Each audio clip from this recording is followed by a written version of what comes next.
Officer to the U.S. House of Representatives, a Special Assistant to the Supreme Allied Commander Europe, and the Legislative Assistant to the Commandant of the Marine Corps.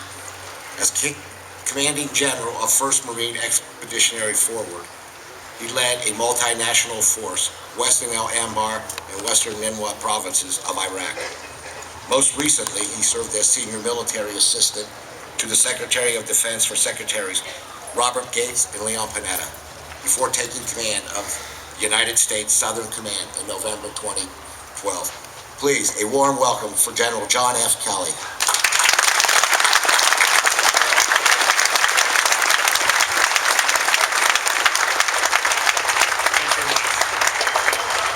I'll get right to it. We're here to talk about Memorial Day. We're here to honor this day, to remember our war dead. This day is reserved for those who paid the greatest price of all, defending our country, our people, and our way of life. Since George Washington commanded the Continental Army, 42 million Americans have served the colors in uniform.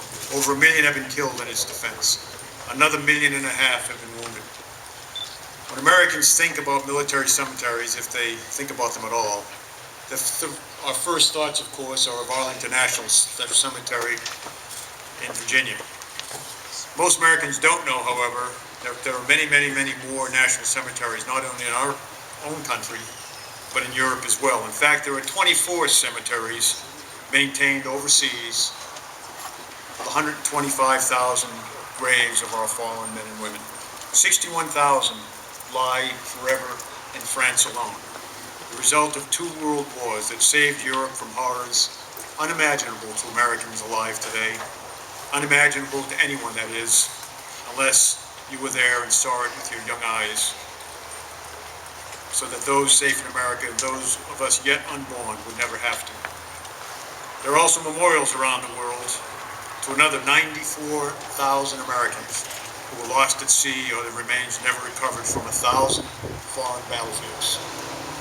With all this service and loss, we as Americans can be proud of the kind of people we are, as we have fought never to conquer, but to defend ourselves and countless other citizens of the world who are not even Americans. We have never enslaved anyone with whom we have fought. We have possessed no empire. On the contrary, billions on the planet today are free, and billions yet unborn will live free, because Americans have fought and died. And once peace achieved, we've rebuilt the destroyed cities, the economies, the societies of those who only a few days before were our enemies. Memorial Day, as mentioned, was established in 1868 by presidential decree, and all of the graves at Arlington Cemetery, both Union and Confederate, were decorated with flowers and flags. This was only 3 years after a terrible civil war that finally established what kind of nation we would be. A war in which 623,000 young Americans perished for the cause they held dearer than their own lives. For a century, the day continued to mean visiting and decorating graves or town square memorials to those who died serving our great nation, and celebrating with parades and civic events like this one here today.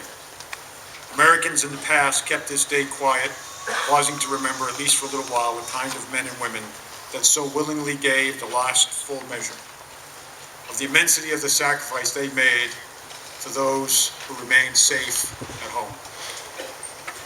100 years on, in the 1960s, our Memorial Day remained about the same, only at that point it was about more recent wars.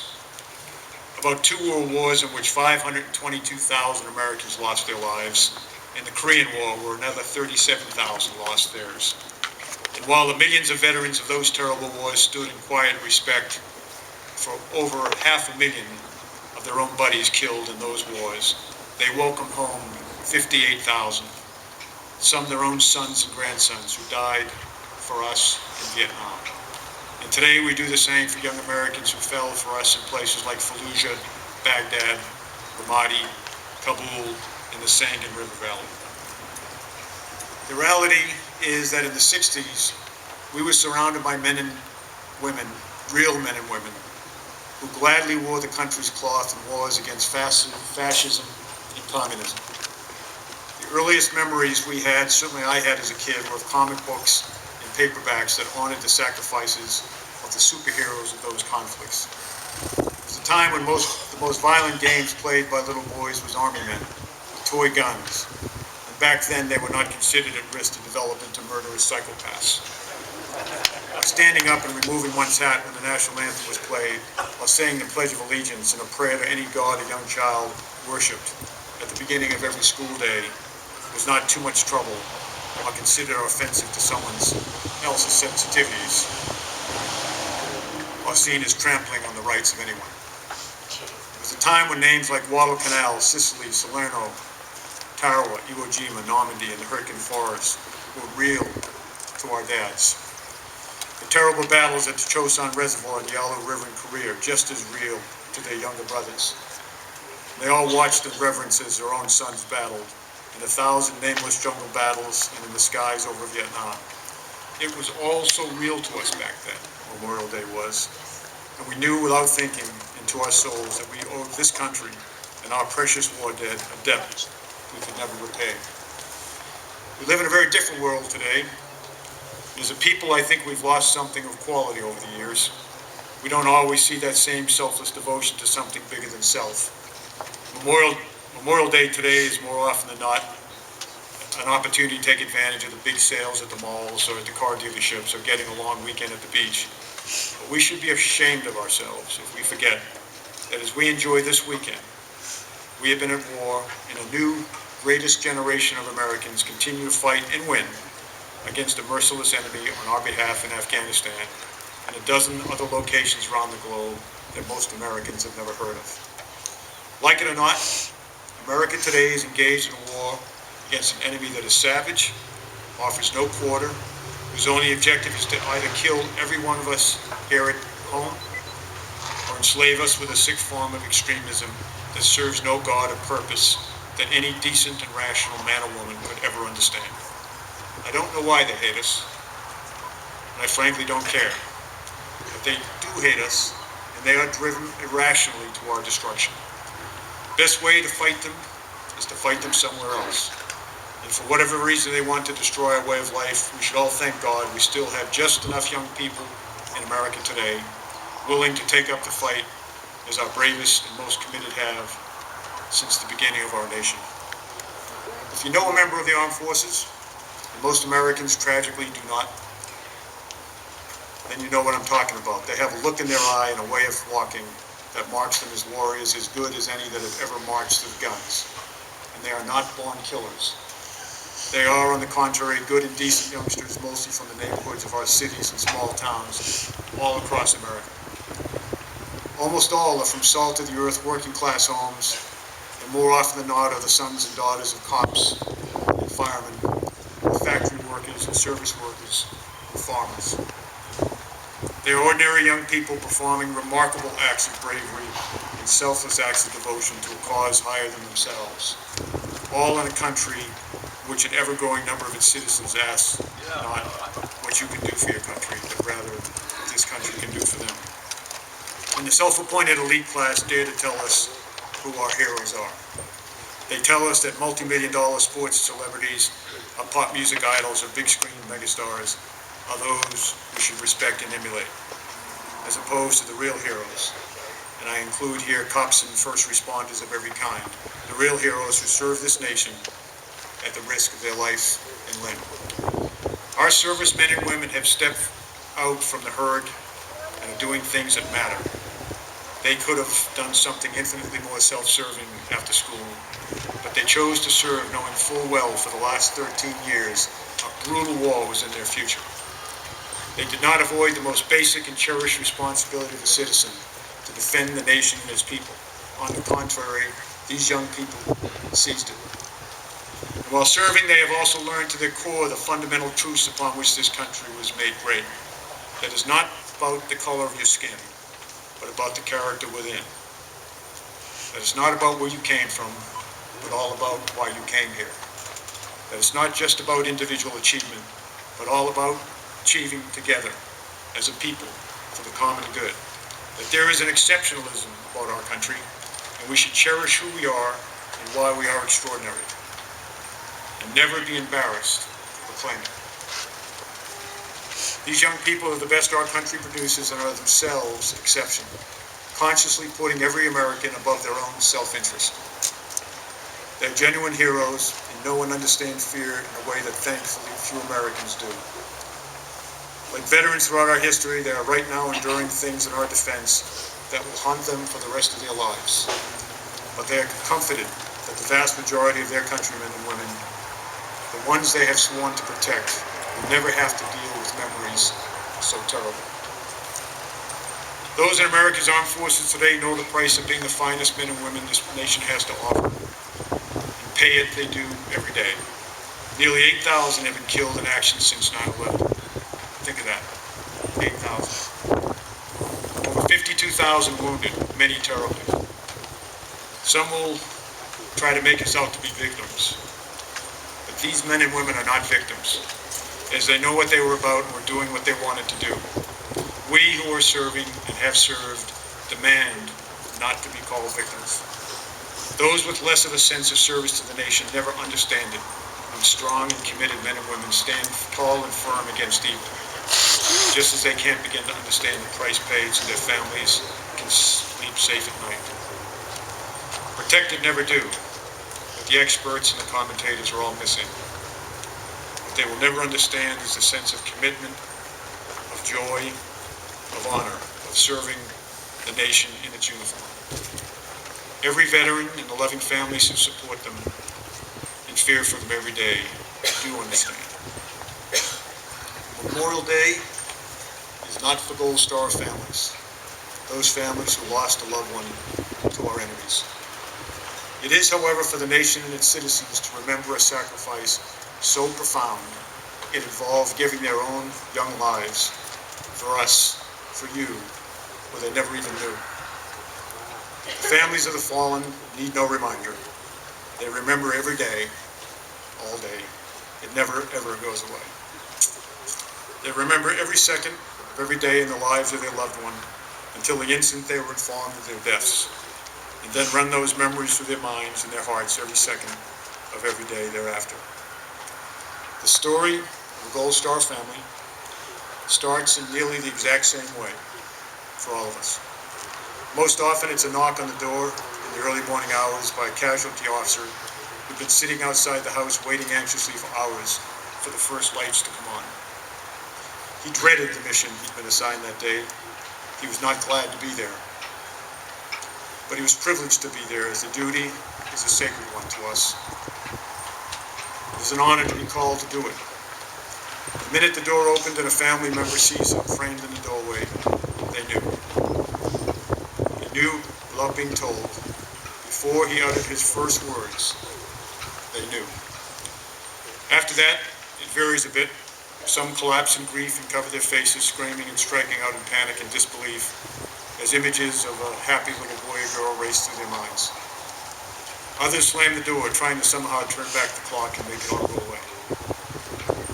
Most, however, simply invite the casualty officer in, offer a cup of coffee, and sit quietly as the story of the death of someone so loved is relayed in words that don't seem to make any sense, are nearly impossible to comprehend.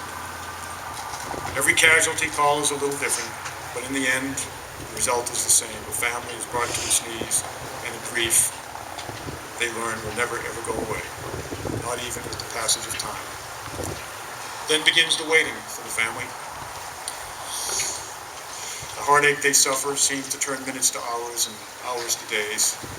The family waits because there's little left to do, as the military, with its precision and reverence, brings the remains of their cherished loved one home to the country they serve, to rest in the good earth of the America that they loved. They are now part of a legend that, God willing, will never end, our America. In past wars since the birth of our republic, the burden of stopping such evil fell on the shoulders of an entire generation. Today, the task is taken up by only 1% of America. This 1% of the men and women of character who believe in this country enough to put life and limb on the line without qualification, without thought of any personal gain. Aside from everything else these families have endured over the loss of their loved one, they can be proud of their decision to serve, of the commitment to defend their nation when they did not have to, proud of their loved one who stepped forward when the vast majority never even considered it.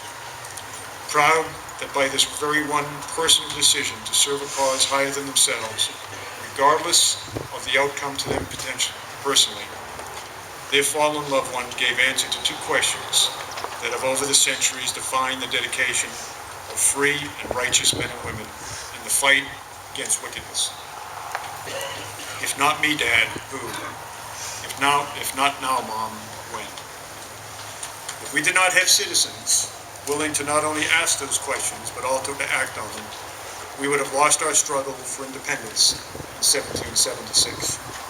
Slavery might not have ever been eradicated from our shores, and the rights of all Americans under the law might still be just a dream. The Nazis would have triumphed.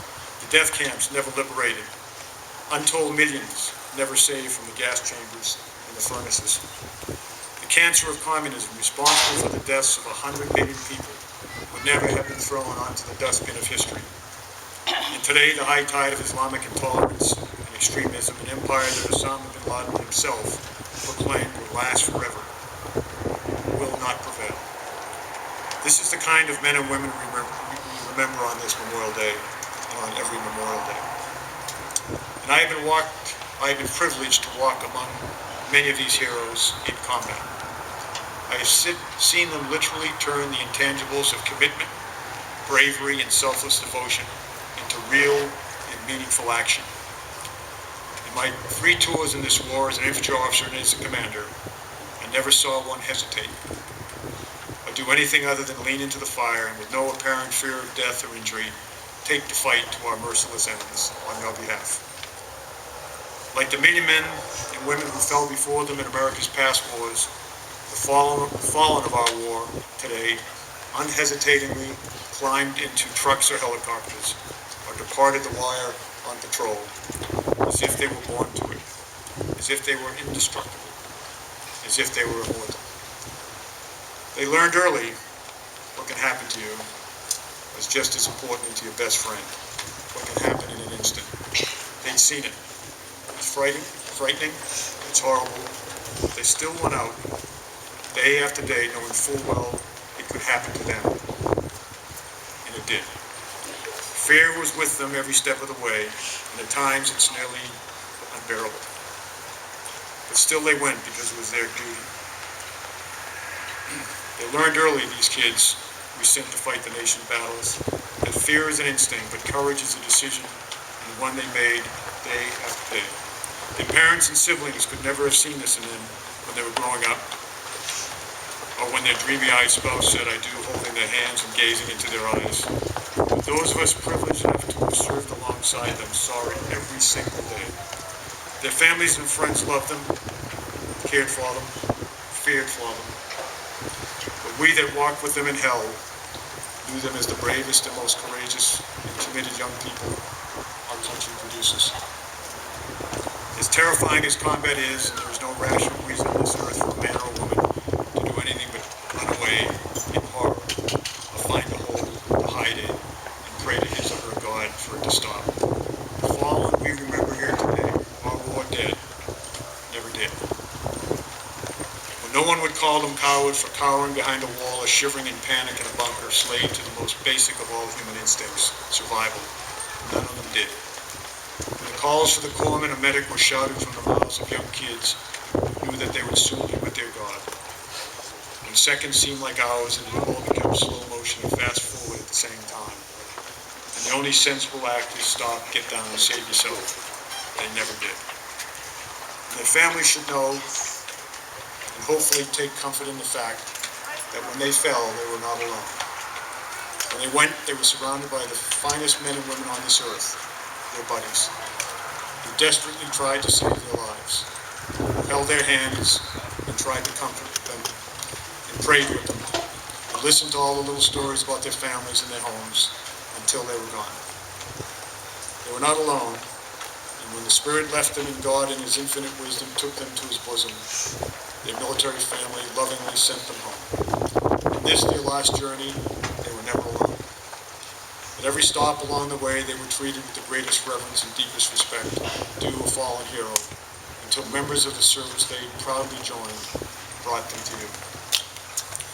In my hundreds of trips to military hospitals around the country since 2003, when this all began, and since the start of the war, I visited with thousands of grievously wounded Americans of all services and their families.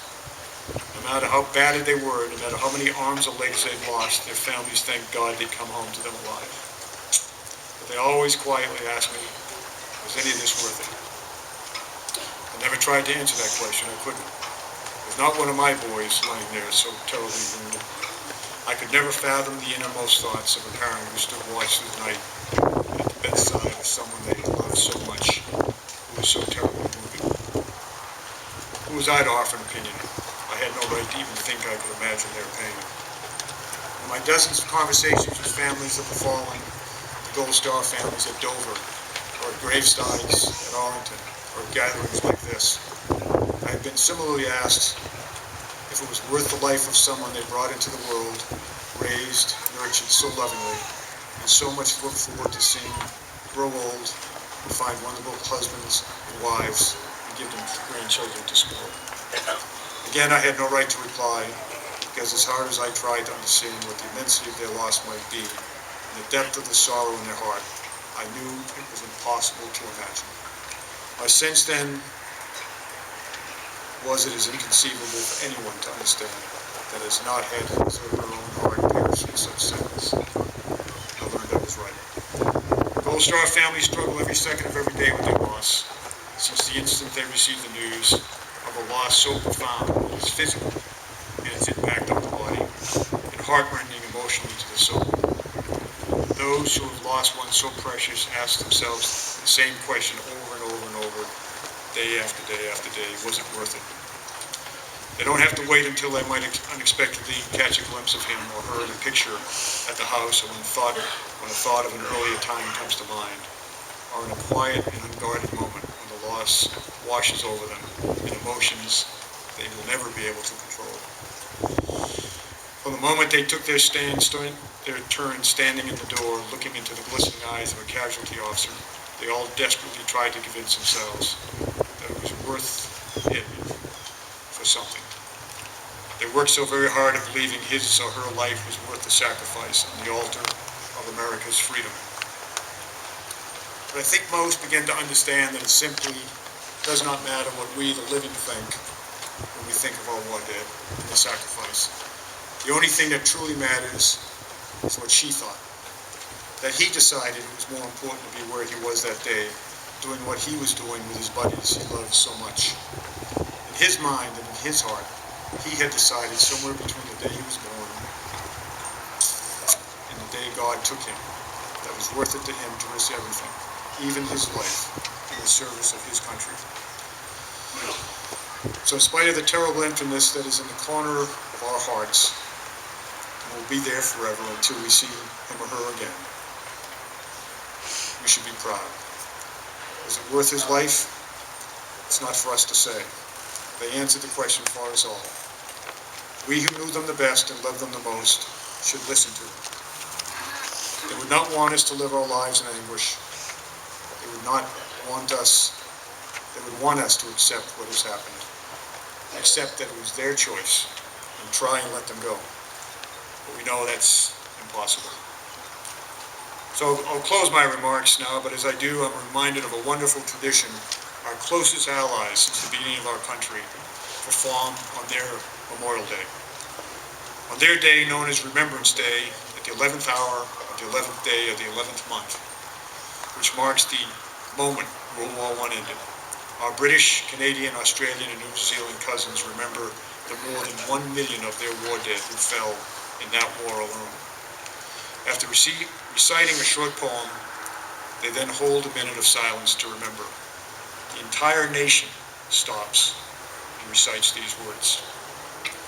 They went with songs to the battle. They were young, straight of limb, true of eye, steady and aglow. They were staunch to the end against odds uncounted. They fell with their faces to the foe.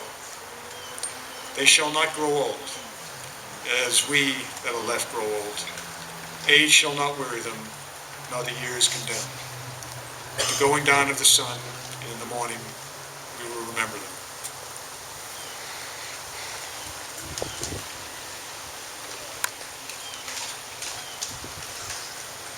It has been my distinct honor to have had the opportunity to be with you all today on this Memorial Day. In spite of our losses as a nation, I am confident that our America, this experiment in democracy, started over 2 centuries ago, will forever remain the land of the free and the home of the brave, so long as we never run out of touch with young Americans who are willing to look beyond their own self-interest and comfortable lives and go into the darkest and the most dangerous places on this earth to hunt down and to kill those who do us harm. God bless America, ladies and gentlemen. May all of our revered war dead rest in peace. May we who love them find comfort and understanding in their sacrifice, and that the America that they so loved and protected and gave their lives for is forever worthy of their sacrifice. Of this I pray. Thank you.